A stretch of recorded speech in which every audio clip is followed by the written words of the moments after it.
Guys, welcome to back my channel one day exam fact. आप सभी का स्वागत है। आज मैं मेडाइवल हिस्ट्री स्टार्ट करने वाली हूँ एनसीईआरटी का, ठीक है। और ये बहुत ही ज्यादा इम्पोर्टेंट है सभी एग्जाम के लिए, ठीक है। रामशरण शर्मा जी का बुक है, ये अपने आप में बहुत ही इम्पोर्टेंट है। वैसे आप सभी जानते हैं कि जितने भी एग्जाम होते हैं, या फिर स्टेट पीसीएस हो, या फिर वो वनडे एग्जाम हो, या यूपीएससी हो, या कोई भी एग्जाम हो, एनसीईआरटी बहुत ही इम्पोर्टेंट है, ठीक है। तो ये मैंने शॉर्ट नोट्स बनाई है, ठीक है। यानी एनसीईआरटी जो है ना, एनसीईआरटी के मैंने शॉर्ट नोट्स फॉर्म में बनाई है। यानी जितने भी इंपॉर्टेंट फैक्ट है एनसीईआरटी का, मैंने सभी फैक्ट को एक ही जगह मैंने कलेक्ट करी है, ठीक है। तो ये मेडाइवल क्लास 11th की है, ये बहुत ही इंपॉर्टेंट है। तो ज्यादा हम लोग टाइम किल नहीं करेंगे, देन हम स्टार्ट करते हैं, ठीक है। उत्तर भारत से रिलेटेड जो भी राजवंश है उससे रिलेटेड हम लोग बात करेंगे, ठीक है। तो जौनपुर की स्थापना जो है ये फिरोज तुगलक ने अपने चचेरे भाई जौना खां मोहम्मद बिन तुगलक के स्मृति में किया था, ठीक है। फिर से मैं बोल दूं, ये जौनपुर की स्थापना किसने किया था? फिरोज तुगलक ने किया था, और अपने चचेरे भाई जौना खां मोहम्मद बिन तुगलक के स्मृति में किया था, ठीक है। सुल्तान महमूद शाह सेकंड यानी कि सुल्तान जो है, सुल्तान महमूद शाह द्वितीय के शासनकाल कब से कब था? 1394 ईस्वी में था। और ये जौनपुर एक स्वतंत्र राज्य बनाया, और इसका संस्थापक मलिक सरवर था, जिसने स्वतंत्र शर्की राज्य की स्थापना किया। और मलिक सरवर मोहम्मद शाही जो है, ये द्वितीय यानी कि मोहम्मद शाह द्वितीय का ये दास हुआ था, ठीक है। यानी स्वतंत्र शर्की राज्य की स्थापना करता है, मलिक सरवर के द्वारा किया जाता है। एंड मलिक सरवर मोहम्मद शाह द्वितीय का दास था। सुल्तान ने उसे मलिक उस शर्क यानी पूर्व का स्वामी और ख्वाजाए जहां की उपाधि प्रदान किया था, ठीक है। क्या चीज से नवाजा गया था इसे? तो मलिक उस शर्क यानी कि पूर्व का स्वामी, इसका मतलब होता है ख्वाजाए जहां की उपाधि प्रदान किया था। शर्की शासन ने लगभग 85 वर्षों तक जौनपुर की स्वतंत्रता को स्थापित रखा, और 1479 आते आते बहलोल लोदी ने इसे अंतिम शासक हुआ, ठीक है। हुसैन शाह सरकी को पराजित कर जौनपुर को पुनः दिल्ली सल्तनत का अंग बना लिया, ठीक है। इब्राहिम शाह सरकी 1402 ईस्वी से लेकर 1440 ईस्वी तक इसका शासन रहता है, और ये गजेटियर ऑफ इंडिया के अकॉर्डिंग 1401 ईस्वी में, जबकि जौनपुर डिस्ट्रिक्ट गजेटियर के अकॉर्डिंग 1402 ईस्वी में, यानी कहीं एक 1401 रहेगा, कहीं 1402 रहेगा, तो आप मतलब दोनों को लेके चल सकते हैं, ठीक है। तो जौनपुर के शर्की वंश का सबसे महान शासक था। इसके शासन काल में एक नया प्रकार की शैली, जिसे सरकी शैली कहते हैं, और इसका उदय हुआ, ठीक है। उसने स्वयं सिराजे हिंद की उपाधि धारण किया था, ठीक है। किस चीज का? सिरादे हिंद। ये बार बार एग्जाम में पूछता है, ठीक है। ये बीपीएससी कितने बार पूछ लिया है, सिरादे हिंद की उपाधि, ठीक है। उसके समय में जौनपुर की संस्कृति बहुत ही ज्यादा मतलब फेमस था, चारों तरफ फैला हुआ था। जौनपुर भारत का सिराज नाम से फेमस था, यानी कि विख्यात था। विद्यापति ने कीर्तिलता काव्य में जौनपुर और इब्राहिम शाह का सुंदर वर्णन किया है। और 1420 ईस्वी में अली शाह का भाई शाही खां जैनुल आबिदीन के नाम से कश्मीर के सिंहासन पर बैठे, ठीक है। वह कश्मीर का सबसे महान शासक था, और उसकी धार्मिक उदारता के कारण उसकी तुलना मुगल बादशाह अकबर से की जाती है, ठीक है। उसने जजिया कर हटा दिया, गो हत्या को बंद कर दिया, ठीक है। महाभारत और राजतरंगिणी यानी कि महाभारत और राजतरंगिणी का पारसी में अनुवाद भी किया।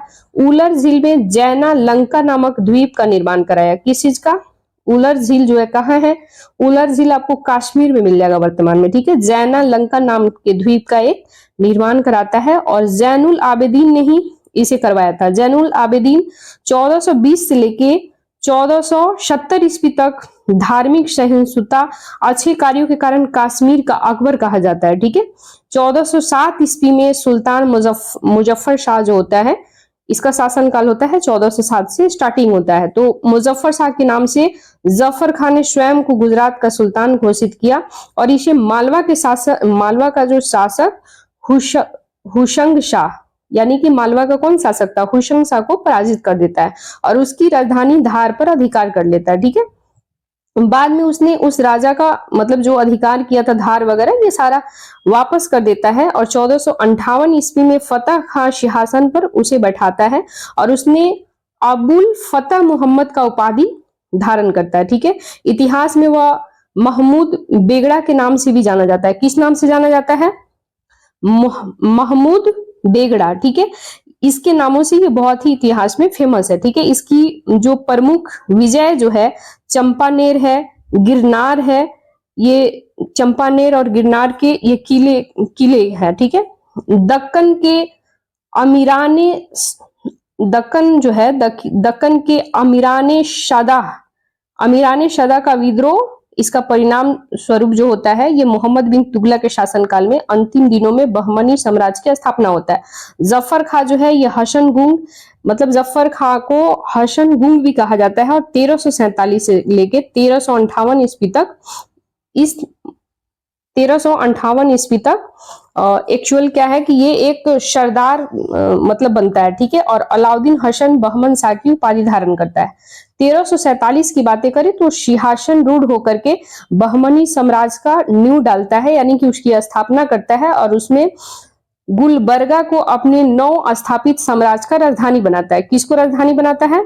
गुलबर्गा को नव स्थापित साम्राज्य की राजधानी बनाता है, और उसका नाम एहसानाबाद, यानी कि एहसानाबाद रखा, और अपने साम्राज्य के शासन के लिए उसने 4 तरफों से प्रांतों में विभाजित किया।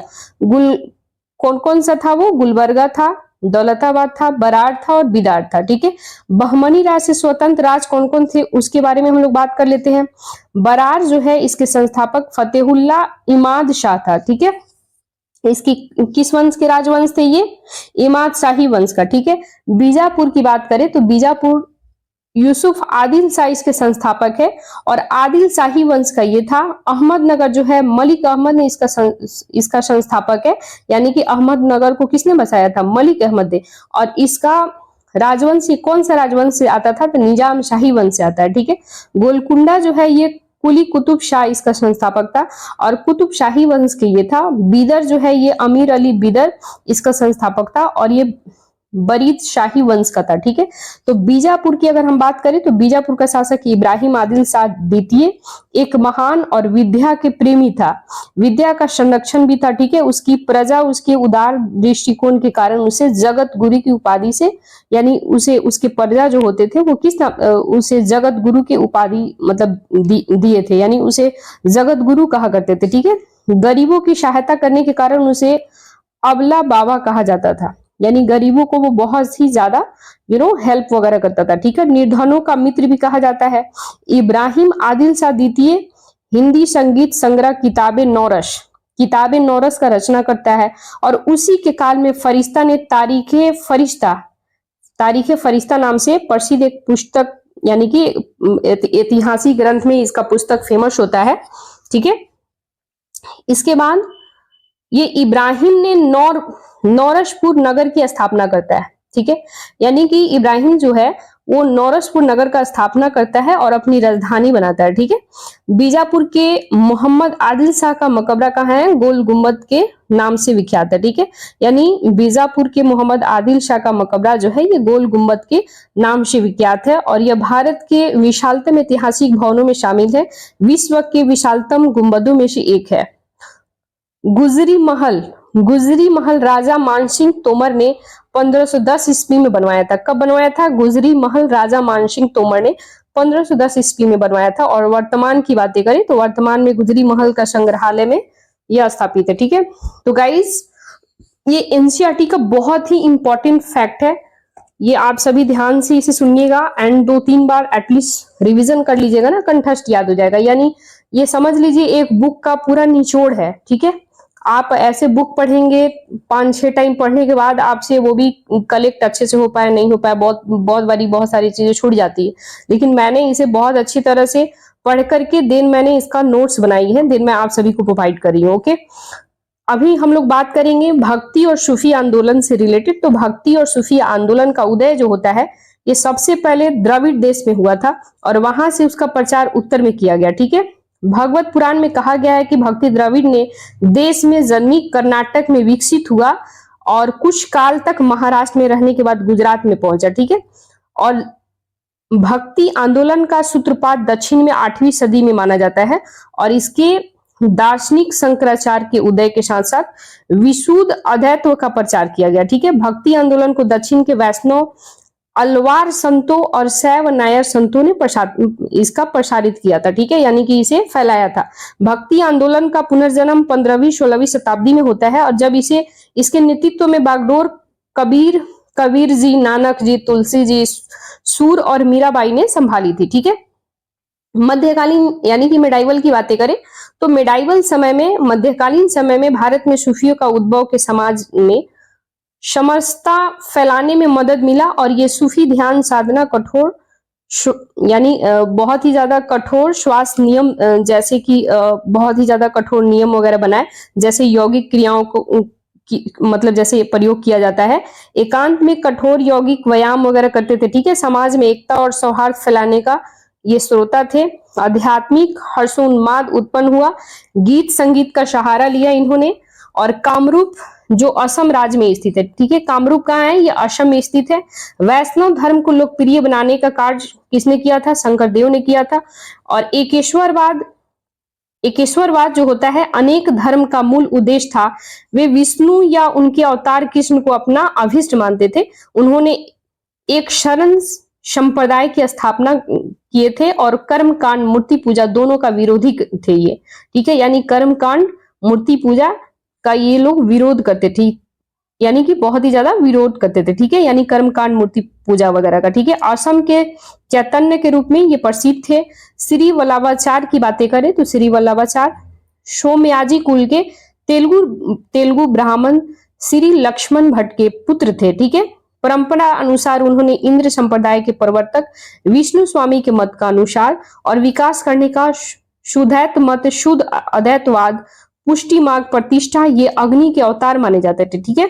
वल्लभाचार्य जी के द्वारा रचित महत्वपूर्ण ग्रंथ है जिसमें ब्रह्मसूत्र का यानी ग्रंथ ब्रह्मसूत्र का अनुभाष और बृहद भाष, भागवत की सुबोधिनी, टीका, भागवत तत्वदीप, निबंध पूर्व, मीमांसा, भाष्य, गायत्री भाष्य, पत्रावलन, दशमलव, स्कंद, अनुक्रमणिका, त्रिविध, नमावली, ये सारी इनके द्वारा यानी इनके द्वारा वल्लभाचार्य के द्वारा ये रचित पुस्तक है, ठीक है।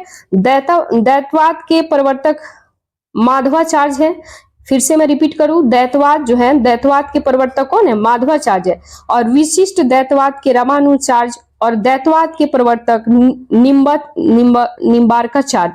तो ये अक्सर आपसे क्वेश्चन पूछेगा, तो दैतवाद के प्रवर्तक कौन है, लिखेगा ऑप्शन में निम्बार्काचार्य है, दैतवाद है, कौन है, तो ये हो जाएगा माधवाचार्य। फिर से मैं रिपीट करूं, ये बहुत इंपॉर्टेंट है, बार बार आपको कंफ्यूज करेगा एग्जाम के ऑप्शन में, ठीक है। तो जो हार्ड थोड़ी फैक्ट हो उसे आप लोग रट जाइए। मैं तो ऐसे ही करती हूँ, जो ऐसा लगता है कि ये एग्जाम में बार बार आ रहा है, टेस्ट सीरीज में आ रहा है, तो उसे आप रट लो, बस यही सॉल्यूशन है, ताकि वो जब भी आए तो आपके दिमाग में रहे। तो दैतवाद के प्रवर्तक की बात करें तो माधवाचार्य है। विशिष्ट दैतवाद की बात करें तो रामानुजाचार्य है। और दैतवाद के प्रवर्तक की बात करें तो निम्बार्काचार्य है, ठीक है। शनक संप्रदाय से संबंधित है और उत्तर भारत में रामानंद भक्ति आंदोलन के प्रथम प्रवर्तक थे। इनका जन्म जो है 1299 में ईस्वी में प्रयागराज यानी वर्तमान की बातें करें तो यानी कि उस समय जो है इलाहाबाद यानी वर्तमान की बातें करें तो प्रयागराज हो जाएगा, क्योंकि इसका नाम अब इलाहाबाद का नाम प्रयागराज हो गया, ठीक है। कान्य कुब्ज ब्राह्मण परिवार में हुआ था और ये शगुन ईश्वर में विश्वास करते थे। ये सर्वप्रथम अपने संदेश का प्रचार हिंदी भाषा में किए। और कबीर जो है, कबीर 1398 से लेकर 1518 ईस्वी तक रामानंद के 12 शिष्यों में से प्रमुख थे। लोक परंपरा के अकॉर्डिंग उनका जन्म किसी विधवा ब्राह्मणी के गर्भ से वाराणसी के समीप होता है और उनका लालन पालन जो होता है, पालन पोषण, एक जुल्हा दंपति नीरू और नीमा, याद कैसे रखना है, नीरू न से नीमा, ऐसे याद करो, रिलेट करो, ठीक है। तो कबीर का जन्म, ये पूछेगा कि कबीर का जन्म जो है 1398 1518 ईस्वी में, ये आपको फैक्ट याद रखना है। रामानंद के 12 शिष्य थे, उनमें से ये बहुत ही फेमस थे। लोक परंपरा के अकॉर्डिंग उनका जन्म किसी एक विधवा ब्राह्मणी के गर्भ से होता है और उनका लालन पालन पोषण होता है, यानी कि पालन पोषण अगर यूं कहे तो एक जुल्हा दंपति थे, यानी एक जुल्हा कास्ट के दंपति थे। वो दंपति कौन थे, उनका नाम क्या था, नीरू और नीमा। तो नीरू और नीमा किया था, ठीक है। बीजक संत कबीर के उपदेशों का संकलन है, जो कबीर पंथी संप्रदाय के मानने वाले का पवित्र ग्रंथ है, ठीक है। शबद, शबद साखी रामायणी कबीर की रचनाएं हैं, लेकिन धर्मदास के साथ उनके संवादों का संकलन अमर मूल शीर्षक के अंतर्गत प्राप्त होता है। संत मूलदास का जन्म लाला सुंदरदास खत्री के घर में 1574 ईस्वी में कड़ा, वर्तमान में कौशाम्बी, यानी उस समय उस प्लेस का नाम कहा जाता था कि कड़ा में, ठीक है। अभी वर्तमान की बात करें तो कड़ा कहाँ पे है, कौशाम्बी है, ठीक है, कौशाम्बी में हुआ था। गुरु घासीदास, गुरु घासीदास का जन्म दिसंबर 1756 ईस्वी में छत्तीसगढ़ में होता है, ठीक है। छत्तीसगढ़ के कहाँ पे होता है, रायपुर जिले में होता है, और ये रायपुर के गिरदौरपुरी गांव में होता है। तो आपसे क्वेश्चन कुछ और बनाएगा तो आप इसे फैक्ट याद कर लीजिएगा। तो दैट मीन्स आपका statement UPSC, BPSC, JPSC, UPPCS, UP RO Chhattisgarh या फिर कहीं पे भी एग्जाम कोई भी स्टेट पीसीएस हो तो उसमें आपका गलत नहीं होगा। फैक्ट याद रखने से ये बेनिफिट होता है, ठीक है। तो गुरु घासीदास का जन्म दिसंबर 1756 में होता है, छत्तीसगढ़ के रायपुर जिला, और रायपुर जिले के एक गिरदौरपुरी गांव होता है और उसी गांव में इनका जन्म होता है। इनके पिता जो होते हैं महंगू दास और माता अमरौतीन बाई, यानी इनकी माता का नाम जो होता है अमरौतीन बाई थी। भगवान शिव की प्रतिष्ठा में भारत के विभिन्न भागों में 12 ज्योतिर्लिंगों की स्थापना की गई, और ये हैं केदारनाथ, विश्वनाथ, वैद्यनाथ, महाकलेश्वर, ओंकलेश्वर, नागेश्वर, सोमनाथ, त्र्यंबकेश्वर, घृष्णेश्वर, भीमाशंकर, मल्लिकार्जुन स्वामी और राम शिवरम, ठीक है। ये सारा आपका 12 ज्योतिर्लिंग की स्थापना वाले जितने भी इनका नाम है ये नाम हो गया, ठीक है। गुरु नानक की हम बातें करें तो गुरु नानक का जन्म जो होता है 1469 ईस्वी में होता है, तलवंडी नाम के स्थान पे होता है, और ये नानकाहा साहब कहलाते हैं, ठीक है। ये पंजाब पाकिस्तान के नानकाना साहिब जिले में स्थित है। गुरु नानक की मृत्यु 1539 ईस्वी में डोरा बाबा यानी कि करतारपुर पाकिस्तान, अभी वर्तमान की बात करें तो ये जो करतारपुर है ये पाकिस्तान में है, ठीक है। उस समय सब भारत का अभिन्न अंग था, ठीक है। तो गुरु नानक 1469 से लेके 1539 तक, ठीक है, 1539 तक इनका शासन रहता है, और ये सिख धर्म की स्थापना सिकंदर लोदी, ठीक है, सिकंदर लोदी 1489 से लेके 1517 ईस्वी, यानी कि सिकंदर लोदी का समय जो होता है, एरा जो होता है 1489 से लेके 1517 ईस्वी तक होता है, और उसी समय में गुरु नानक 1469 से 1539, ठीक है, 1539 तक सिख धर्म की स्थापना करते हैं। तो ये पूछेगा कि उस समय शासन किसका किसका था, तो सिकंदर लोदी का था, ठीक है। नानक एकेश्वरवाद में विश्वास करते थे और निर्गुण ब्राह्मण की उपासना पर बल देते थे। गुरु नानक का कहना था कि ईश्वर व्यक्ति के गुणों को जानता है, मतलब जो इंसान के जो भी सारे गुण होते हैं, वर्च्यू होते हैं, उसको ईश्वर जो है अच्छे तरह से जानता है, ठीक है। यानी गुरु नानक जी का ये स्टेटमेंट है। उनके जाति की बात करें, वह उसकी जाति के बारे में नहीं पूछता, क्योंकि दूसरे लोक में कोई जाति नहीं है। गुरु नानक ने गुरु का लंगर नाम से मुक्त सामुदायिक रसोई की शुरुआत किए, और उनके अनुयायी किसी भी जाति धर्म पर बिना ध्यान दिए साथ ही भोजन करते थे। मतलब कुल मिला के यूं कहें, वो लोग किसी का जाति धर्म के बारे में अभी देखो वर्तमान की बातें करें तो सब कौन कास्ट से है, हिंदू है, मुस्लिम है, ईसाई है, बौद्ध है, जैन है, सिख है, पारसी है, बहुत सारी चीजें मैटर करती है। लोग पूछते हैं, कास्टिज्म वाद करते हैं, लेकिन इस धर्म में गुरु नानक जी जो होते हैं वो किसी से जाति वगैरह पूछताछ नहीं करते हैं। एंड ये कोई भी रसोई, जब ये रसोई की शुरुआत करते हैं तो उनके कोई भी अनुयायी थे, चाहे वो हिंदू हो, मुस्लिम हो, बौद्ध हो, जैन हो, फारसी हो, कोई भी हो, वो सभी आकर के भोजन साथ में करते हैं, ठीक है। तो ये सारे इनकी जो भी अच्छे जो काम किए हैं वो सारे इस बुक में फैक्ट दिया गया है, ठीक है। मीराबाई की बातें करें तो मीराबाई मेड़ता के रतन सिंह यानी रतन सिंह राठौर की इकलौती पुत्री थी, फिर से मैं बोलूं, मीराबाई जो थी मेड़ता के रतन सिंह राठौर की इकलौती पुत्री थी और इनका जन्म 1498 ईस्वी में मेड़ता के कुदकी नाम के ग्राम में होता है। ठीक है, इनका विवाह जो है उदयपुर के प्रसिद्ध शासक राणा शंगा के ज्येष्ठ पुत्र युवराज भोजराज से होता है। ठीक है, उदयपुर कहाँ है? अब ये क्वेश्चन पूछेगा तो उदयपुर वर्तमान की बातें करें तो ये राजस्थान में है। ठीक है, महाराष्ट्र में भक्ति आंदोलन को लोकप्रिय बनाने के लिए नामदेव की महत्वपूर्ण भूमिका थी। ठीक है, महाराष्ट्र में भक्ति आंदोलन को लोकप्रिय बनाने के लिए कौन सा महत्वपूर्ण नाम था? तो नामदेव, नामदेव की महत्वपूर्ण भूमिका थी। और इनका जन्म जो होता है नामदेव का 1270 ईस्वी में पंढरपुर में होता है। ठीक है, इनके गुरु विसोबा खेचर, विसोबा खेचर थे और नामदेव वारकारी संप्रदाय से संबंधित थे। विसोबा खेचर जो है ये खेचर नामक एक नामपंथी कनफट्टे ने इन्हें रहस्यवादी जीवन की दीक्षा दिया था। ईश्वर के सर्वव्यापी स्वरूप से इनको अवगत कराया जाता है, इनको परिचय दिया जाता है। ठीक है, नामदेव ने कहा था कि एक पत्थर की पूजा होती है तो दूसरे को पैरों तले रौंदा जाता है। यदि एक भगवान है तो दूसरा भी भगवान है। दैट मीन्स बोले तो कहीं देखो तो भगवान की पूजा होती है और कहीं देखो तो वही पत्थर, वही रोड जो बनता है उसी पे हम लोग चलते हैं। तो इनका ये स्टेटमेंट होता है कि एक पत्थर की पूजा होती है तो दूसरी तरफ देखो कि पैरों तले रौंदा जाता है। यानी कि यदि एक भगवान है तो दूसरा भी भगवान है। मतलब भले उसका अलग अलग सेंस में हर जगह अलग अलग यूज होता है, वही बात है ना, मानो तो देव नहीं तो पत्थर, वही वाली कहानी इन्होंने कही है। राइट, इनके कुछ गीतात्मक पथ गुरु ग्रंथ साहिब में संकलित है। तुकराम की बातें करें तो तुकराम का काल 1408 ईस्वी से लेकर 1449 ईस्वी तक इनका काल माना जाता है। और ऐसा मान्यता 1408 ईस्वी में जन्मे संत तुकराम तुकराम का काल जो है 1608 से लेके 1649 ईस्वी तक माना जाता है। और 1608 ईस्वी में जन्मे संत तुकराम 1649 ईस्वी में अदृश्य हो गए और यह वरकरी संप्रदाय से संबंधित है। ठीक है, दादू दयाल की बातें करें तो इनके समय में 1544 ईस्वी से इनका मतलब जो टाइमिंग स्टार्ट होता है दादू दयाल का 1544 से लेके 1603 ईस्वी के मध्य था। ठीक है, त्यागराज का समय 1767 से लेके 1847 तक था। यह भक्ति मार्गी कवि एक कर्नाटक संगीत के महान संगीतज्ञ थे। भक्ति आंदोलन के प्रसिद्ध संत महाप्रभु चैतन्य 1486 से लेकर के 1534 ईस्वी तक जन्म इनका कहाँ होता है? बंगाल के नदिया जिले में, नदिया जिला बंगाल में है। ठीक है, एक सम्भ्रात ब्राह्मण परिवार में होता है और इनके माता का नाम जगन्नाथ मिश्र और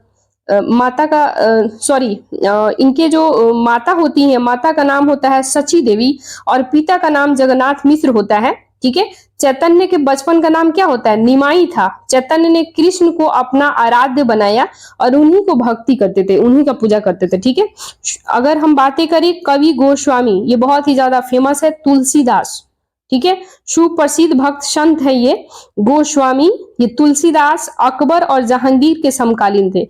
तुलसीदास ने अनेक ग्रंथ लिखे हैं जिनमें कि रामचरितमानस है, विनय पत्रिका है, ये बहुत ही ज्यादा इनका फेमस है। ठीक है, रामचरितमानस की रचना गोस्वामी तुलसीदास 1532 से लेके 1623 में अवधी भाषा में की थी।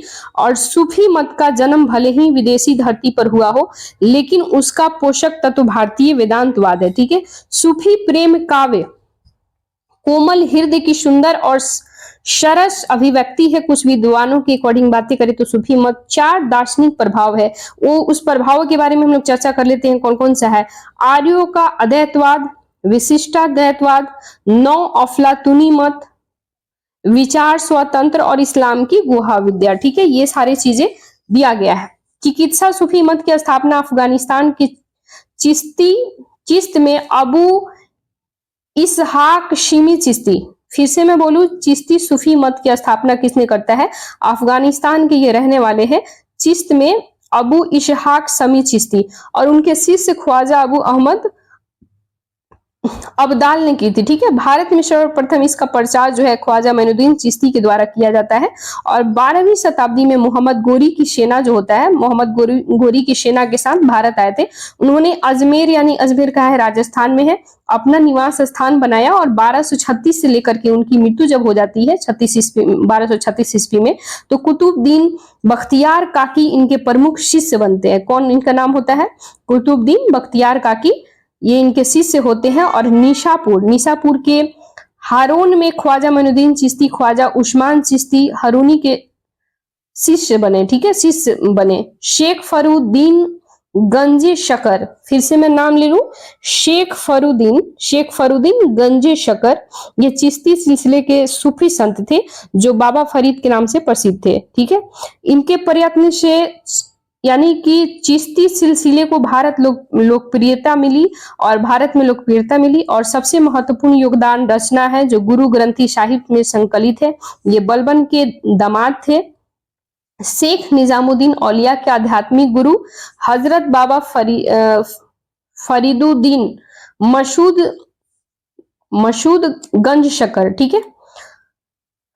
फिर से मैं बोलूं, ये जो है शेख निजामुद्दीन औलिया के आध्यात्मिक गुरु थे और हजरत बाबा फरीदुद्दीन मसूद गंज शकर, ठीक है, ये थे जिन्हें बाबा फरीद के नाम से भी जाना जाता था। इनका प्रमुख शिष्य है अलाउद्दीन शाबिर कलियारी और नसीरुद्दीन चिरागे देहलवी। शेख निजामुद्दीन औलिया की दरगाह दिल्ली में स्थित है। 1325 ईस्वी में निजामुद्दीन औलिया की मृत्यु होने के बाद यानी कि निजामुद्दीन औलिया की मृत्यु जब 1325 में हो जाता है तो ग्यासरपुर दिल्ली में दफनाया गया और शेख निजामुद्दीन औलिया ने 7 सुल्तानों का राज देखा है। जो एक बार ये बार बार क्वेश्चन पूछता है कि कौन सा 7 पुरुषों का राज देखा है, तो शेख निजामुद्दीन औलिया ने, ठीक है। शताहीन होते रहे, इसमें लिखा हुआ है कि एक के बाद एक शताहीन होते रहे, लेकिन वे कभी भी किसी के दरबार में नहीं गए। यानी कि जितने भी दिल्ली सल्तनत आए, कोई भी शासक आए, ये कभी भी किसी के मतलब शासन काल के दौरान कभी किसी के दरबार में नहीं गए। शेख निजामुद्दीन औलिया इनका नाम है। ये 7 पुरुष को देखे थे। ये बहुत ही बार बार क्वेश्चन पूछता है, ठीक है। तो ये जब अलाउद्दीन ने उसने मिलने की आज्ञा मांगी तो शेख ने उत्तर दिया कि मेरे मकान के 2 दरवाजे हैं, यदि सुल्तान एक द्वार आएगा तो मैं दूसरे के द्वार से बाहर चला जाऊंगा। क्योंकि ये जो है ना, अलाउद्दीन जो होता है, अलाउद्दीन खिलजी, ये थोड़ा सा कहते हैं ना कि सत्ता में अपना एकदम वो हो जाता है एंड दूसरे को समझता नहीं है कुछ। तो ये उसका कहने का मतलब है कि मैं हुक्म दे रहा हूं तो मेरे पास कोई भी संत है, कोई भी या फिर कोई मौलाना है, कोई भी हाफिज है, तो वो मेरे दरवाजे पे आए। तो ये बोलते हैं शेख निजामुद्दीन औलिया कि अगर अलाउद्दीन यदि मेरे दरवाजा पे आता है तो मेरे यहाँ 2 दरवाजा है, एक दरवाजा से आएगा तो हम दूसरे दरवाजा से निकल जाएंगे। मतलब बोलने का मतलब है कि हम उससे नहीं मिलेंगे। बात ये है कि वो थोड़ा सा ईगो वाली बात हो जाती है ना कि तुम मेरे यहाँ आओ, ये वाली बात हो जाती है।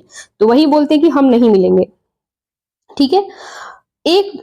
वो लिखते हैं कि एक दरवाजा से आ जाएगा तो मैं दूसरे दरवाजा से चले जाऊंगा। और उन्होंने अलाउद्दीन से मिलने से इनकार कर दिया, यानी उससे मिलना वो नहीं। अब कोई भी, अब सिकंदर जो था और जैसे कि आया भारत में एंट्री किया और वैसे उसे जिस तरह से बताया गया था कि कोई भी जो कहते हैं ना कि बड़े व्यक्ति बुजुर्ग मिले तो उसका आशीर्वाद ले लेना, तो वो जैसे एक संत थे जो जब सिकंदर आया था तो एक संत थे और वो बहुत ही आध्यात्मिक थे, वो मेडिटेशन मोड में थे। उसे आ करके कुछ उसके सैनिकों जबरदस्ती कराया, चलो मेरे महाराज बुला रहे हैं। किसी को ऑब्स्ट्रक्शन लगा, क्यों नहीं चलेगा, तुम जबरदस्ती उसको मारा जा रहा है, पीटा जा रहा है। तो वही उसको शराब दे रहे हैं कि तुम यहाँ से संत, यार वो लोग पहले का बात ही वो था, वो जो कहते थे वो हो जाता था।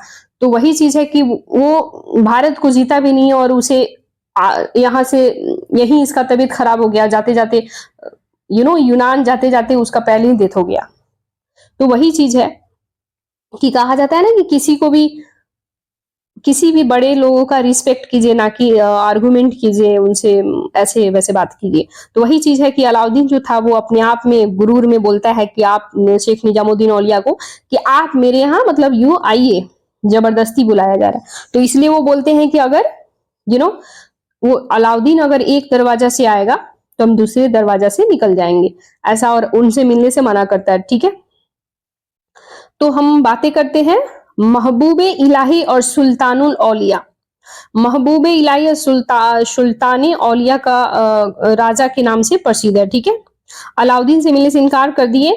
और दूसरा बात करें तो महबूबे इलाही और सुल्तान सुल्तानुल औलिया संत थे, इनका ये इस नाम से प्रसिद्ध थे। चिश्ती सखा के अंतिम सूफियों में शेख सलीम चिश्ती का नाम बहुत ही इंपॉर्टेंट है। इनके पिता का नाम शेख बहाउद्दीन था। ये बहुत दिनों तक अरब में रहे और वहां शेखुल हिंद की उपाधि से विभूषित किया गया और भारत लौट आए और आगरा से 36 किलोमीटर दूरी पर सिकरी नामक स्थान पर रहने लगे, जिसे अकबर ने अपने प्रसिद्ध नगर फतेहपुर सिकरी का रूप प्रदान किया। ठीक है, जहांगीर का जन्म जो है शेख सलीम चिश्ती के आशीर्वाद से ही होता है और चिश्ती सिलसिले का प्रभाव क्षेत्र जो होता है दिल्ली के आसपास क्षेत्र का था। और सुहारवर्दी की बातें करें तो सुहारवर्दी सिलसिले का प्रभाव क्षेत्र सिंध के क्षेत्र में थे। ठीक है, फिरदौसी सिलसिले चिश्ती सिलसिले की इसका भाग जो था, इसका प्रभाव क्षेत्र बिहार में था। कादरी शाखा की बात करें तो कादरी शाखा ये सर्वप्रथम संस्थापक जो होता है ये बगदाद के शेख मुहिउद्दीन कादिर जिलानी थे, जिनकी गन्ना जो है इनका दैट मीन इनको काउंट किया जाता है कि इस्लाम के महान संतों में से एक थे। शेख अब्दुल कादरी की बात करें तो शेख अब्दुल कादिर जिलानी की प्रमुख उपाधि थी महबूबे शुमानी। ईश्वर का प्रेमी इनको कहा जाता है, पीराने पीर कहा जाता है, संतों के प्रधान थे। पीरे दस्तगीर मददगार संत नामों से इन्हें जाना जाता है भारत में। और इनको मतलब कि इन्हें ईश्वर की प्रेमी, पीरे पीर, संतों के प्रधान, पीरे दस्तगीर, मददगार संत, ये नामों से इन्हें जाना जाता है। ठीक है, भारत में सर्वप्रथम इस शाखा का प्रचार शाह नियामतुल्लाह और मखदूम जिलानी ने 15वीं शताब्दी में मखदूम जिलानी के उर्स को अपने शिक्षा केंद्र बनाया था। और नक्शबंदी सिलसिले की स्थापना 14वीं सदी में होता है और ख्वाजा बहाउद्दीन नक्शबंद द्वारा किया जाता है। ख्वाजा ख्वाद महमूद की बातें करें तो इसके शाखा एक प्रमुख संत थे जो भारत आए और कश्मीर को अपना केंद्र बनाया, लेकिन भारत इस शाखा का मुख्य प्रचार 17वीं के लगभग मतलब ख्वाजा बकी बिल्लाह द्वारा होता है। ठीक है, अपने गुरु की आज्ञा काबुल से आए थे ये। ठीक है, काबुल से आए थे और शेख अहमद सरहिंदी इन्हें प्रमुख इनके मतलब शिष्य थे। मुजाहिदीन अर्थात इस्लाम धर्म के सुधारक के नाम से विख्यात है। उन्होंने वजहत उल शुहूद प्रत्यक्षवादी दर्शन का प्रतिपादन किया और यह सिलसिला शमा यानी कि संगीत के विरुद्ध में था। सूफियों में यह सबसे अधिक कट्टरवादी सिलसिला था। अकबर की उदार नीति का विरोध किया। औरंगजेब इसी सूफी सिलसिले का अनुयायी था। सूफी संत शाह मोहम्मद गौश ने कृष्ण को औलिया के रूप में स्वीकार किया और वह शतारी सिलसिले के सबसे प्रसिद्ध थे। ठीक है, मुगल बादशाह हुमायूं और तानसेन से उनका घनिष्ठ संबंध था, बहुत ही ज्यादा क्लोज थे। मोहम्मद गौश की प्रसिद्ध रचना जवाहिर खम्स क्या था? मोहम्मद गौश की प्रसिद्ध रचना जवाहिर खम्स, जिसमें उन्होंने अपनी आध्यात्मिक खोज की यानी कि आध्यात्मिक खोज करते हैं। उन्हें हठ योग की एक पुस्तक अमृत कांड का अनुवाद बहर उल हयात फारसी और अरबी भाषा में यानी कि अमृत कुंड का अनुवाद बहर उल हयात फारसी में किया जाता है, अरबी भाषा के नाम से भी किया जाता है। ठीक है, सूफी संतों के निवास स्थान खानकाह कहते थे। क्या? सूफी संतों के निवास स्थान को क्या कहते थे? खानकाह। ठीक है, शमा एक सूफी संगीत समारोह का नाम है। शेख जो है ये सूफीवाद में प्रशिक्षण और मार्गदर्शन के लिए अधिकृत व्यक्ति होते हैं और इस्लाम के धार्मिक कानून के विद्वानों का उलेमा कहा जाता है। प्रेम वाटिका काव्य ग्रंथ की रचना रश खान ने किया और इसमें उन्होंने कृष्ण के जीवन को पंक्तिबद्ध किया। सुजान रक्श खान भी इसका प्रसिद्ध रचना है। रश खान की भाषा विशुद्ध ब्रज भाषा है और 12 मासा की रचना मलिक मोहम्मद जायसी ने करता है। फिर से मैं रिपीट करूं, ये बहुत बारी क्वेश्चन पूछता है। ठीक है, बहुत ज्यादा। 12 मास की रचना किसने करता है? मलिक मोहम्मद जायसी करता है। जायसी की पद्मावत, अखरावट और आखिरी कलाम यानी कि मोहम्मद ये 12 मासा की रचना जो होता है मलिक मोहम्मद जायसी ने करता है और जायसी की पद्मावत, ठीक है, अखरावट और आखिरी कलाम में से पद्मावत का हिंदी साहित्य में महत्वपूर्ण स्थान है। 12 मासा पद्मावत की एक भाग है उत्तर प्रदेश में बाराबांकी से लगभग 12 किलोमीटर दूर स्थित है देवा शरीफ में, ठीक है। यानी उत्तर प्रदेश में बाराबांकी से लगभग 12 किलोमीटर दूर पे स्थित है देवा शरीफ। ये प्रसिद्ध सूफी संत हाजी वारिस अली शाह की मजार था और ईसा मसीह जीसस क्राइस्ट, मतलब ईसा मसीह जीसस क्राइस्ट का जन्म लगभग 4 ईसा पूर्व में यहूदिया प्रांत के बेथलेहम नामक नगर में होता है और ईसाई मान्यता के अकॉर्डिंग ईसा मसीह सूली पर चढ़ाए गए और तीसरे दिन पुनर्जीवित हो गए। मतलब कहने का मतलब आज उनको फांसी पे चढ़ाया गया, फिर आज उनको आज मर गए, दफना दिया गया और आज से तीसरे दिन बाद वो जीवित हो गए, पुनर्जीवित हो गए, ठीक है। इसी की याद में ईस्ट त्योहार मनाया जाता है and good Friday Isa Masih के शहीद दिवस के रूप में ईसाइयों द्वारा मनाया जाता है। बाइबल के अकॉर्डिंग ईसा मसीह को शुक्रवार यानी फ्राइडे के दिन ही सूली दी गई थी और अशीसी के संत फ्रांसिस 1881 से लेकर 1226 ईस्वी तक ईसाई संत हैं जो पशु पक्षियों से प्रेम के लिए विख्यात है। वेटिकन इटली में स्थित है, वेटिकन सिटी ये इटली में स्थित है। अस्तल रुद्र संप्रभु देश है, इसका कुल क्षेत्रफल 44 हेक्टेयर में है जो विश्व का सबसे छोटा जनसंख्या वाला क्षेत्रफल है, ठीक है। स्वतंत्र देश है। यह रोम के पादरी यानी बिशप ऑफ रोम कहा जाता है, रोम के पादरी बिशप ऑफ रोम जिन्हें पोप भी कहा जाता है, इनके द्वारा शासित ये करते हैं। इसे रोमन कैथोलिक चर्च की राजधानी के रूप में भी जाना जाता है।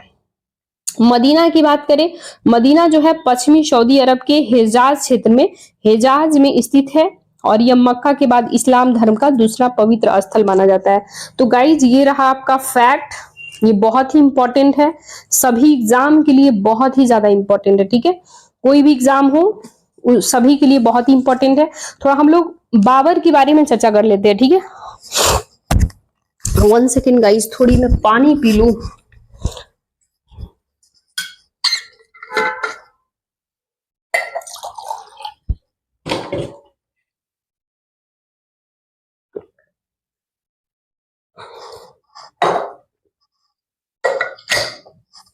Sorry for that guys, actually ये ऑडियो फॉर्म है, इसमें मेरे को ब्रेक नहीं लेना है, but sorry for that for the breaking.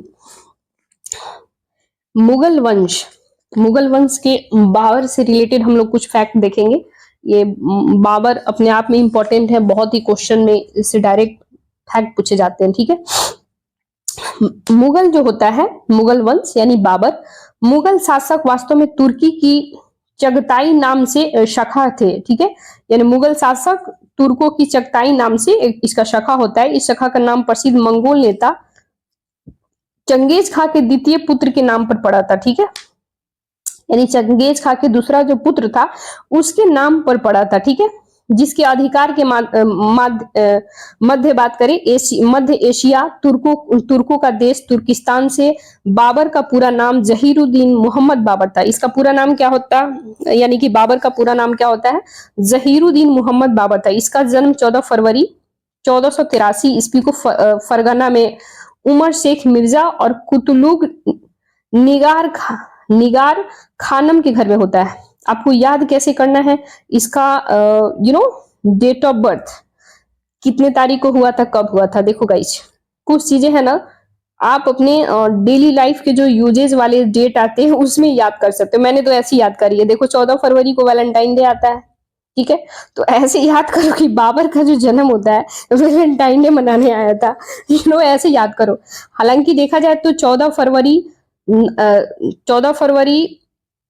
2019 यानी 14 फरवरी 2019 को वैलेंटाइन डे नहीं, उस दिन ब्लैक डे मनाया जाता है क्योंकि पुलवामा अटैक हुआ था उसी दिन, ठीक है। लेकिन फिर भी आपको याद रखना है, कुछ फैक्ट तो रिलेट करके याद रखना है। और अपन दिमाग ऐसा होता है ना कि जब तक इसको रिलेट करके याद नहीं रखोगे तो कितना फैक्ट आप याद करोगे, है ना। तो इसलिए याद ऐसे करना है कि बाबर जो है वैलेंटाइन डे मनाने आता है। मैंने तो ऐसी अपनी मेमोरी में याद करी है कि 14 फरवरी उसी से रिलेटेड है, ठीक है। तो ऐसे याद रखना है 14 फरवरी 1483, ठीक है। 14 फरवरी है, 1483 है, तो 14 इसके फरवरी में तो जन्म लेता ही है, 14 को वही रहना है और 83 सिर्फ ऐड कर देना है, ठीक है। कहाँ पे होता है, फरगना में उमर शेख मिर्जा एक कुतलुग निगार खानम नाम के घर में होता है और पिता की मृत्यु के बाद लगभग 11 वर्ष की अल्प आयु में जून 1994 में वह फरगना के सिंहासन पर बैठा। शैबानी खां ने 1501 ईस्वी में सरे पुल के युद्ध में बाबर को हरा देता है, यानी पराजित कर मध्य एशिया से खदेड़ दिया। और इस युद्ध में उज़्बेकों की युद्ध नीति तुलुगमा पद्धति का प्रयोग शैबानी खां ने बाबर के विरुद्ध किया था। ठीक है, 1504 ईस्वी में काबुल विजय की एक 1506 ईस्वी में, और या फिर 1507 कहीं कहीं लिखेगा। बाबर ने अपने पूर्वजों के द्वारा धारण की गई उपाधि मिर्जा का त्याग कर अपनी नई उपाधि पादशाह धारण करता है। क्या? पादशाह। ठीक है। आलम खां इब्राहिम लोदी का चाचा था।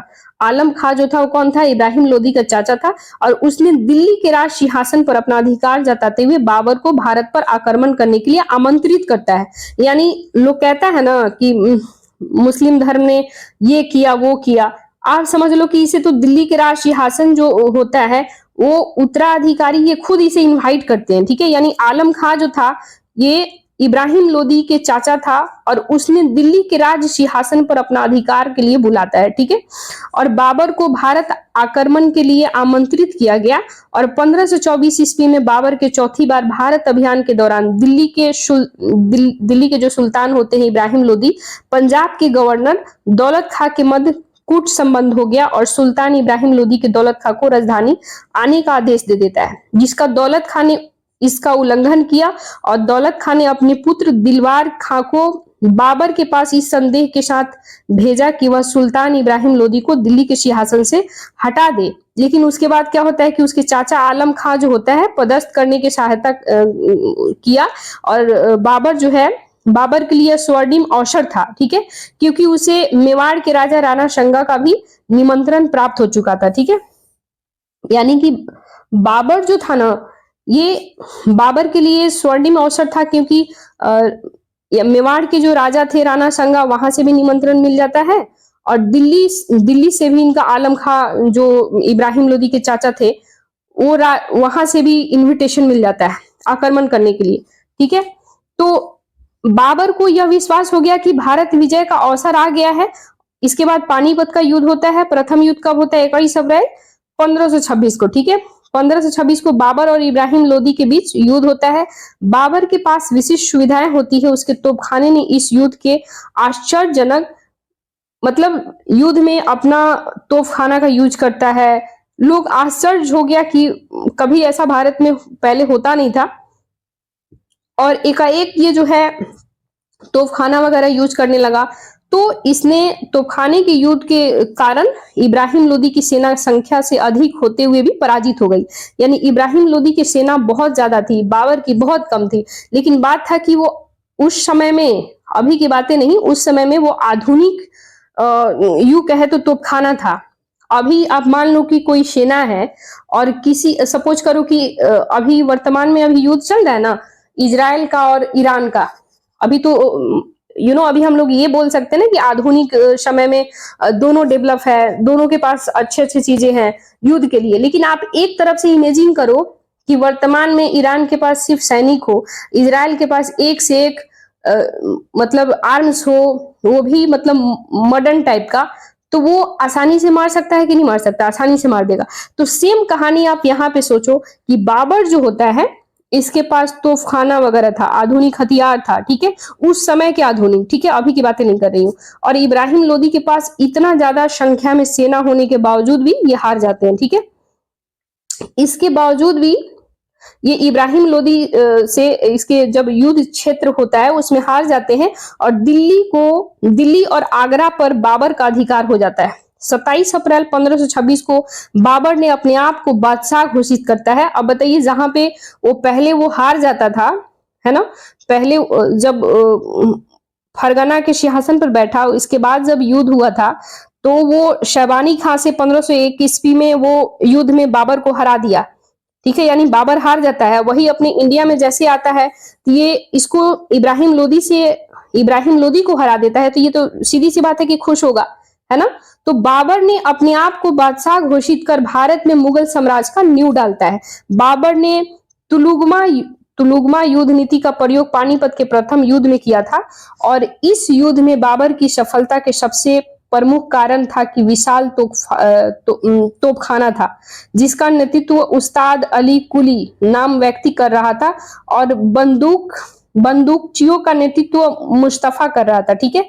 बाबर की उदारता के कारण लोगों ने उसे कलंदर की उपाधि प्रदान किया और वर्तमान भारत में सर्वप्रथम पानीपत की पहली लड़ाई में तोपों का प्रयोग किया गया था, ठीक है।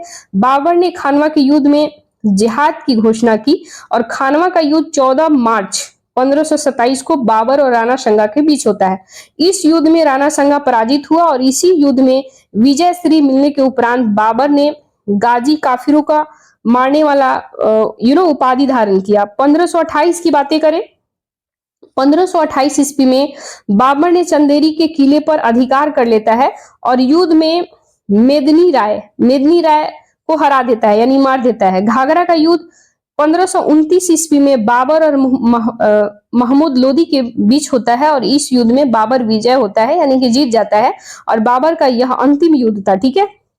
अपनी इस विशाल साम्राज्य की शासन व्यवस्था में सही ढंग से चलाने के लिए बाबर ने एक प्रदेश दूसरे अलग अलग व्यवस्था की थी। देखिए गाइज, हम इसे चारों युद्ध को कैसे याद किए हैं।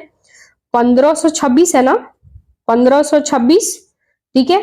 इसके बाद 1527, ठीक है। इसके बाद आपको आ जाएगा 1528 या 1529, 3 युद्ध है। तो आपन ऐसे याद करना है, बाबर जो है पहले पानी पीता है, ठीक है, यानी पानी पिया, ठीक है। तो ऐसे याद करना है आपको कि ये बाबर जो है पानी पीता है, ठीक है। इसके बाद 1526 में पानी पीता है, फिर खाना खाता है 27 में, तो ऐसे याद करना है पानी पिया खाना खाया, ठीक है। चांद देखा घर गया मर गया, ये शॉर्टकट ट्रिक है। ये ट्रिक मैंने अपने यूट्यूब पे शॉर्ट वीडियो में इसका लिंक बना करके डाले भी हुए हैं, मतलब शॉर्ट वीडियो में आप देख लीजिएगा। तो याद कैसे करना है, अपन बाबर का जितने भी युद्ध है एक ट्रिक से याद कीजिएगा, बाकी स्टेटमेंट आएगा तो आपका याद रखिएगा, कभी क्वेश्चन गलत नहीं होगा। मैंने याद रखा है पानी पिया मतलब पानीपत का युद्ध 1526, ठीक है। खाना खाया खानवा का युद्ध कब, 27 में, 1527। इसके बाद है 1528 आ जाएगा, ठीक है। 1528 में, यानी ऐसे याद करना है, बाबर ने पानी पिया खाना खाया चांद देखा, मतलब रात में चांद देखा, मतलब चंदेरी का युद्ध 1528, ठीक है। इसके बाद घर गया, कब घर गया, 1529 में, तो घाघरा का युद्ध। मर गया माने डेथ कर गया, तो 1530 में डेथ कर गया। चारों इसका शासन, मतलब चारों इसका युद्ध जो होता है सब याद हो जाएगा, 1526, 27, 28, 29। तो पानी पिया घर गया चांद देखा, सॉरी, पानी पिया खाना खाया चांद देखा घर गया मर गया, उसका डेट ऑफ मृत्यु भी याद रखना है, ये सब याद रखना है आपको, ठीक है। तो ऐसे मैंने शॉर्ट ट्रिक से याद करी है, आप चाहें तो याद कर सकते हैं। वैसे ही शॉर्ट ट्रिक का मैंने यूट्यूब के शॉर्ट फॉर्म में मैंने ऑलरेडी डाला हुआ है, आप जाकर के वहां देख सकते हैं, ठीक है। अपनी इस विशाल साम्राज्य की शासन व्यवस्था को सही ढंग से चलाने के लिए बाबर ने एक प्रदेश से दूसरे में अलग अलग व्यवस्था किया और भारत से बाहर बादशाह का शासन हुमायूं, मीर फख्र अली, हिंदाल और मिर्जा सुलेमान को प्रदान किया था। कामरान को काबुल और कंधार एवं मुल्तान का प्रशासन दिया। मीर यूसुफ अली को पंजाब का गवर्नर नियुक्त किया, यानी गवर्नर बोले तो राज्यपाल, ठीक है, जिसके नियंत्रण में भारी, लाहौर, दीपालपुर, सियालकोट, सरहिंद, हिसार, फिरोजा, ये सारा प्लेस सम्मिलित है, ठीक है। हिसार फिरोजा से लेकर के बलिया तक के प्रदेश और बयाना, चंदेरी और ग्वालियर तक प्रदेशों में बाबर ने एक नया शासन व्यवस्था स्थापित करता है और इस प्रकार बाबर का साम्राज्य जो होता है ये मतलब इसका साम्राज्य जो है बदखशा से बिहार तक फैला था। कहां से, बदखशा से बिहार तक फैला था, लेकिन आधुनिक राजस्थान का क्षेत्र उसके साम्राज्य में सम्मिलित नहीं किया गया था, ठीक है। कुछ क्षेत्रों में उस समय विभिन्न राजपूत शासकों के शासन के अंतर्गत था, ठीक है। मुगल साम्राज्य की आधारशिला की बातें करें तो जहीरुद्दीन मोहम्मद बाबर ने अपने जीवन संबंधी घटना की एक ग्रंथ और स्वयं ही लिखा था, यानी कि वो अपना घटना जो भी उसकी इंसिडेंट होता है, जो भी सारा उसके जीवन में, वो सब अपने जीवन में वो खुद लिखता है, ठीक है। जहीरुद्दीन मोहम्मद बाबर यानी पूरा उसका नाम होता है और ये जीवनी मतलब कुल बोले तो अपने जीवन से रिलेटेड जितनी भी घटना होती है, जितने भी युद्ध होते हैं, वॉर होते हैं, है ना, कॉन्फ्लिक्ट, वो सारा अपने इसमें लिखता है, ठीक है। तुजुके बाबरी या बाबरनामा इसे कहते हैं, जो लिखता है ठीक है, उसे कहते हैं तुझ, मतलब अब जैसे सपोज करो कि मैं अपनी जीवनी खुद लिखूं, तो वैसे बाबर जो लिखता है वो कहता है तुजू के बाबरी, और बाबर नामा से जाना जाता है। अक्सर ये क्वेश्चन पूछेगा कि बाबर ने अपने जीवनी संबंधी घटना जो लिखा वो किस नाम से जाना जाता है, तो तुजू के बाबरी। दूसरा बाबर नामा के नाम से। बाबर ने अपनी आत्मकथा में दो हिंदू राज्यों का उल्लेख किया गया है, एक में विजयनगर और दूसरा मेवाड़ है। तुर्की भाषा में बाबर के द्वारा लिखित यह ग्रंथ संसार के श्रेष्ठतम आत्मकथा के स्थान पर रखा जाता है। अकबर के अब्दुल रहीम खाने खाना द्वारा बाबर नामा का फारसी भाषा में रूपांतरण किया जाता है, यानी उसका अनुवाद किया जाता है, और बाबर के द्वारा पद रचनाओं का संकलन दीवान में किया गया, जो तुर्की पद के श्रेष्ठ स्थान होता था। ठीक है, उसने एक नया शैली में मुबियान लिखा जो मुस्लिम कानून की पुस्तक है। बाबर की एक रचना रिशाले उशज, बाबर की एक रचना है, उसका नाम क्या है, रिशाले उशज। इसको खते बाबरी भी कहते हैं, और जिसकी शैली जो होती है नवीन मानी गई है, यानी कि इसका जो रचना है ये नया समय में हुआ। मुगल बादशाह बाबर के सेनानायक मीर बाकी ने अयोध्या में बाबरी मस्जिद का निर्माण कराया था। ठीक है, मीर बाकी ने अयोध्या में बाबरी मस्जिद का निर्माण किसने कराया था, मीर बाकी ने कराया था। ये आपको फैक्ट गाइस याद रखना है, ये बहुत ही इंपॉर्टेंट फैक्ट है। ठीक है, मतलब यू बोले तो ये इतना इंपॉर्टेंट है ना कि आप किसी भी एग्जाम में, चाहे वो जेपीएससी हो, यूपीएससी हो, बिहार पब्लिक हो, बिहार पब्लिक सर्विस कमीशन हो, बिहार दरोगा हो, बिहार पुलिस हो, है ना, या फिर बिहार टीचर का एग्जाम हो, कोई भी एग्जाम हो, या फिर जेपीएससी हो गया, छत्तीसगढ़ पीसीएस हो गया, आरपीएससी हो गया, है ना, कोई यूपी एआरओ, यूपी टेट, है ना, कोई भी एग्जाम हो गया, या फिर यूपी पुलिस, यूपी दरोगा, यूपी पीसीएस, सारी एग्जाम के लिए ये फैक्ट बहुत इंपॉर्टेंट है। बिकॉज ऑफ दैट गाइज, अगर आप एनसीईआरटी, वैसे आप सभी तो पढ़ते ही होंगे, लेकिन कहते हैं ना कि एक जब एनसीईआरटी जब इंसान 4 से 5 मरतबा 6 मरतबा पढ़ लेता है तो एक ओवरऑल आइडिया हो जाता है। देन आप जब प्रीवियस ईयर्स पीवाई क्वेश्चन देखेंगे कोई भी स्टेट पीसीएस का, तो आप खुद एनालिसिस करेंगे कि हाँ इसके प्रीवियस ईयर्स क्वेश्चन में कहाँ से क्वेश्चन पुटअप किए जाते हैं, कैसे क्वेश्चन पूछते हैं। तो ये जितने भी फैक्ट होते हैं ना, वो फैक्ट को आप जब क्वेश्चन पीवाई क्यों देखते हैं तो खुद आपको समझ में आ जाएगा कि हाँ क्वेश्चन कैसे बनता है।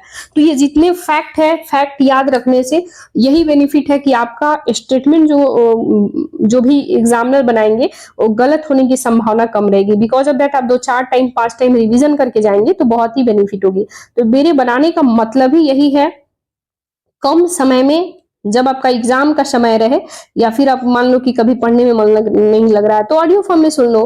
किचन में है तो टाइम किल मत करो, अपना टाइम का यूटिलाइज करो।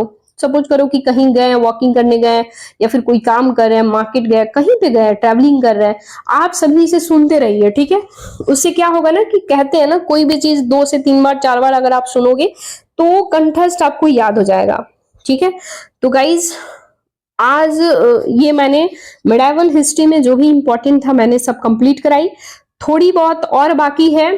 ठीक है, इसके बाद हुमायूं और शेरशाह से रिलेटेड हम लोग बातें करेंगे, अकबर से रिलेटेड बातें करेंगे, इसके बाद कुछ साहित्य से रिलेटेड रह जाएगा, और भी सारे चीज रहेंगे मेडाइवल में, जो इसके नेक्स्ट वीडियो में हम फाइनल कर देंगे मेडाइवल का। यानी एक तो ऑलरेडी अपलोड कर चुके हैं, ये अभी जाएगा, इसके लास्ट वाला जो होगा वो इसमें मेडाइवल आपका कंप्लीट फाइनल हो जाएगा। ठीक है, इसके बाद ज्यादा आपको पढ़ने की जरूरत नहीं है, इतना इनफ है कोई एग्जाम के लिए, जितने मैंने फैक्ट कलेक्ट करी है, क्योंकि रामशरण शर्मा जी का बुक अपने आप में बहुत ही मायने रखता है हर एग्जाम के लिए।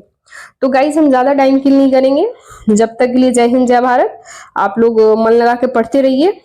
कहते हैं ना कि मेहनत करने से सब कुछ पॉसिबल है, ट्राई बट नेवर क्राई। ठीक है, एवरीथिंग इज पॉसिबल। आप मेहनत करते रहिए, एक न एक दिन जरूर सफल होइएगा। ठीक है, तो बाय गाइस, एंड टाइम आप लोग का किल नहीं करेंगे।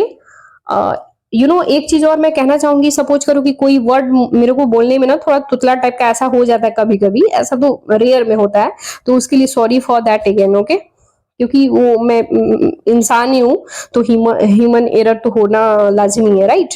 तो उसके लिए मैं खुद सॉरी बोल रही हूँ। ओके, तो थैंक यू गाइज एंड मिलते हैं नेक्स्ट वीडियो में। जब तक के लिए जय हिंद, जय भारत।